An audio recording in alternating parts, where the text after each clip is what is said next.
uh, given a set of elements in a format of array or list in a Python, let us see how we can find if an element is present in a given list or not. I mean, Python gives us a shortcut for that, the in keyword. You can directly use the in keyword to find out if an element is present in the list or not. Let us see how we can write the algorithm for it. So if you don't want to use the in keyword, if you want to write a program yourself, to search an item is present in the list or not, let's see what algorithm is available for us. So one of the simplest of the algorithm to search for an element in a given list of items or array of items is called a linear search. Now what do we mean by search? Let us say now let's say these are the items present in a given list, or you could call this an array, and this is the position of those items, 0 to 7. And let us say I want to search if the element 10, let's say 20 is present or not. I want to find out if this list of elements has the number 20 present in it or not. And so how do we go about it? So one of the ways of doing it, when the list is not sorted, uh, it's a random list. There's no items are not sorted in any order. One of the ways we can go about it is something called as linear search. What does linear search do? It will compare the search elements. So it will take 20, compare 20 and 10. So 20 is not equal to 10. So this item is not equal to what you're searching for. So position 0 does not have what you're looking for. It will move the search to next item. Compare 20 and 12.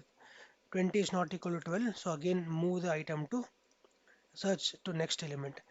20, 23 not equal. 20 and 45 not equal. 20 and 90 are not equal. 20 and 62 are not equal. 20 and 16 are not equal, and 20 and 1 are not equal. So this is the end of the array. That means we searched, we compared this element with all the elements one by one in the list, and we realized that nowhere in this list do we have the element 20. So then we can conclude that okay, the element is not present. On the other hand, let's say I'm searching for element 90. So I'll start from here again. 90 and 10 are compared, not equal.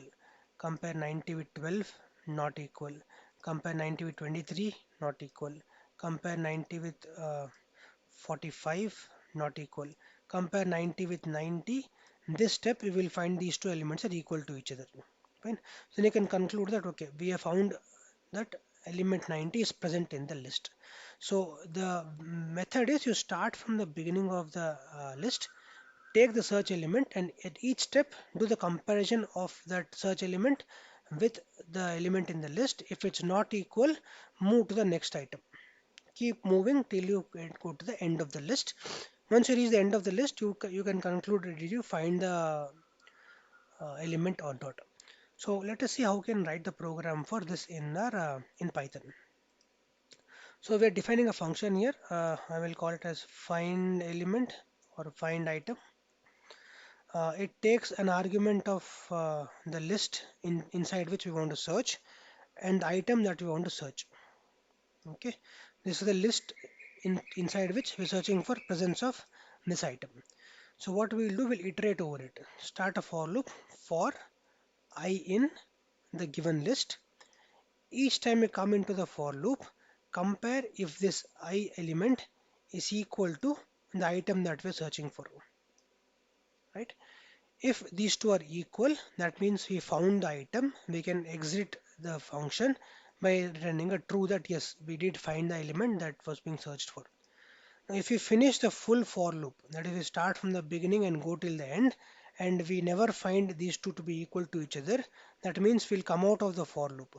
Now, if we come out of the for loop, that means in the whole loop, we never found these two elements to be equal.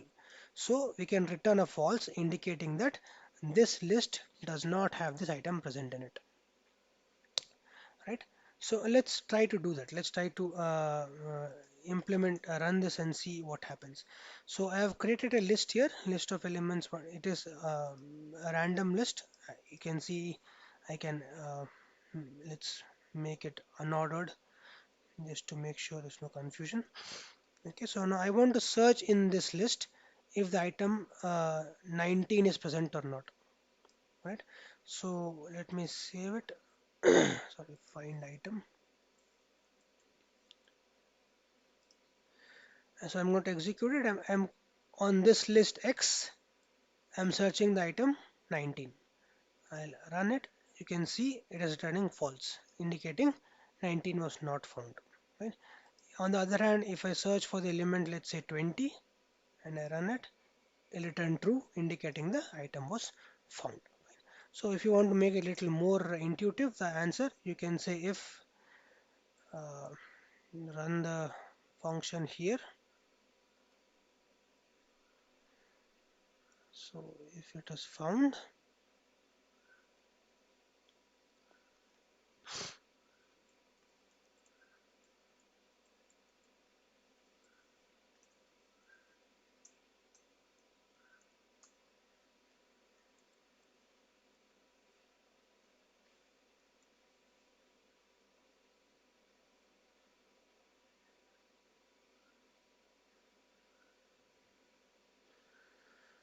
okay, let me say item here.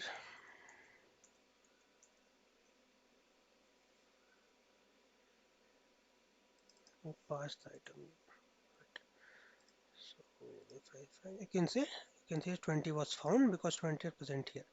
Now, if you want to, let us say, add an extra feature here, you want to find out at what index number was the item found. So you can change the iteration as instead of this, you can say length of num list, and here each time you can say num list of sorry, I.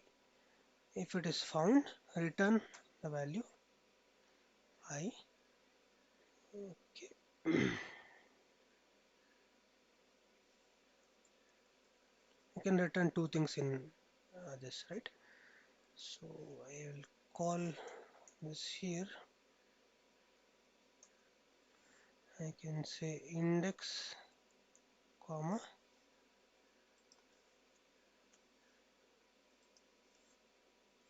found is equal to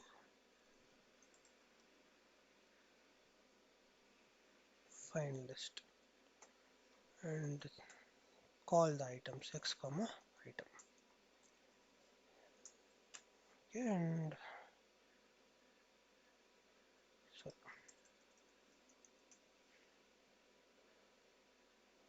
if so it will return true or false into the element found. So I can say found, else item was found. I can mention at what index.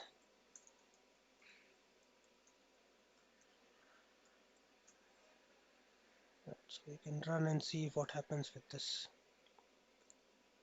Okay.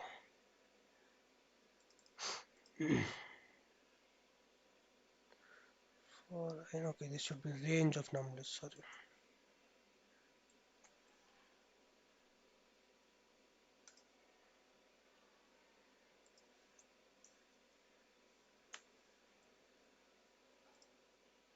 You can see item 20 was found at index 1. So this is index 0, this is index 1. So it is a little more added feature to the same linear search, right?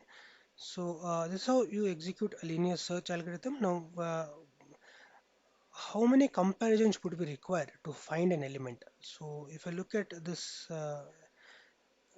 search, this, if the element is found here itself, I require only one comparison. That is, if element is found at this element, I only need one comparison. If I find the element here, the last index, that means I need n comparisons, right?